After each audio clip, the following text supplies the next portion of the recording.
What if earning $70,000 a year isn't actually enough to feel secure anymore?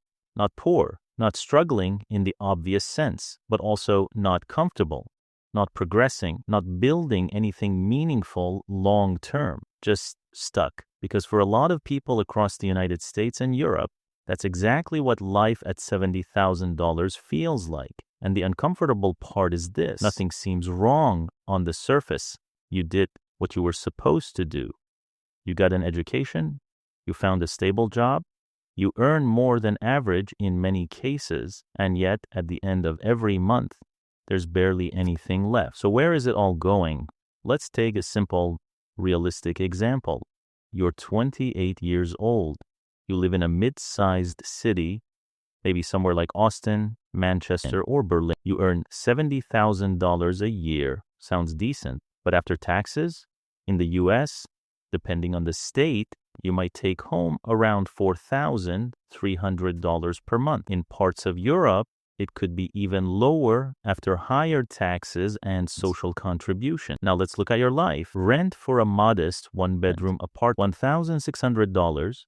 Utilities, internet, phone, $300 car payment or transport, $500, insurance, health, car, etc., $400. Groceries, $500 student loan payments, $400 subscriptions, small expenses, $200. We're already at $3,900 per month, and we haven't included eating out, travel, clothing, emergencies, savings, investments, which means realistically, you're left with maybe $300 to $500, and that's in a good month.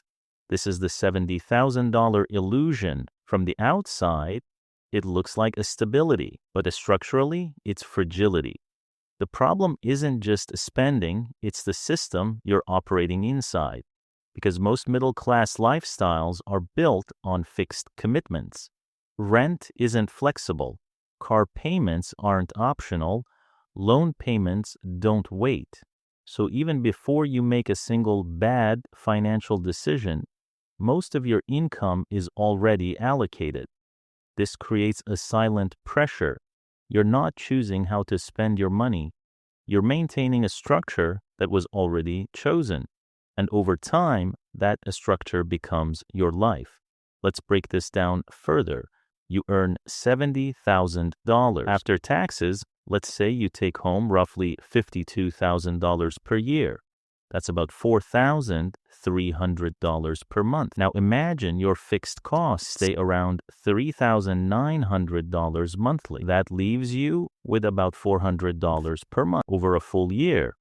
That's $4,800 in leftover cash. Now think about that. $70,000 in income and only $4,800 remains flexible. That's less than 7% of your income. And this is before major life events, before medical emergencies, before job loss, before inflation increases rent again. So even a small disruption can wipe out an entire year's margin. So why do people stay in this situation? Why does this pattern repeat across millions of people? Because psychologically, it feels stable. You're paying your bills on time. You're not in crisis. You're functioning. And the human brain is wired to prioritize short-term stability over long-term optimization. There's also something deeper happening. Social comparison. You're not comparing yourself to billionaires. You're comparing yourself to your coworkers, your friends, your neighbors, and they're living the same lifestyle. Similar apartments, similar cars, similar vacations, similar spending habits. So everything feels normal, even when it's financially tight. There's another subtle mechanism at play. As income increases, lifestyle expands just enough to absorb it. At $40,000, your rent was lower. At $70,000, your rent is higher, but still reasonable. At $40,000, maybe you didn't have a car payment. At $70,000 you do, but it feels justified. Nothing feels excessive. but everything adds up. This is not reckless spending. This is gradual normalization. Now extend this over 10 years. You stay in this system.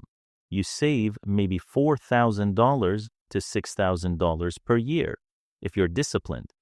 Over a decade, that's around $50,000, which sounds like progress. But in reality, it's not enough to buy property comfortably, retire early, build meaningful financial independence. And because your cost structure is high, you can't take risks either. You can't easily switch careers. You can't take time off. You can't experiment with business or investing at scale. So you stay where you are, not stuck in one moment, but slowly locked into a path. This is why many middle-class earners feel a constant background stress. Not panic, just a quiet awareness that something doesn't add up. You're earning more than previous generations at your age, but it doesn't feel like it because the margin, the part of your income that actually creates freedom, is too small. Now here's where the perspective changes. Financially intelligent people don't just focus on income, they focus on a structure. They look at their income and ask a different question.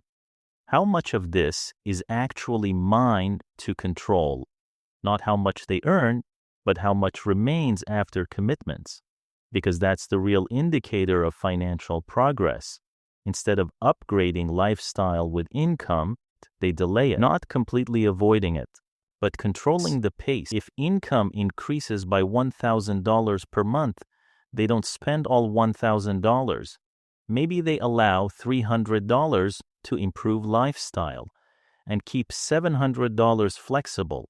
Over time, this changes everything because now their margin grows, and margin is what creates stability, opportunity. They also think differently about fixed costs. They're cautious about locking themselves into long-term financial commitment, not because they can't afford them, but because they understand the long-term weight of those decisions. A slightly cheaper apartment, a delayed car upgrade, a smaller recurring expense, these don't feel dramatic in the moment, but over 5 to 10 years, they create massive differences in flexibility. The middle class isn't struggling because of one big mistake. It's struggling because of many small, reasonable decisions that compound into a rigid financial structure. Each decision makes sense individually. Together, they limit movement. So the $70,000 illusion isn't about failure. It's about misunderstanding what income actually represents. Income is not freedom. Margin is. And once you start looking at your finances through that lens, the goal changes. Not to earn more for the sake of it, but to keep more of what you earn flexible, because that's the part that quietly determines your future. If this perspective helped you see your finances a little more clearly, consider subscribing.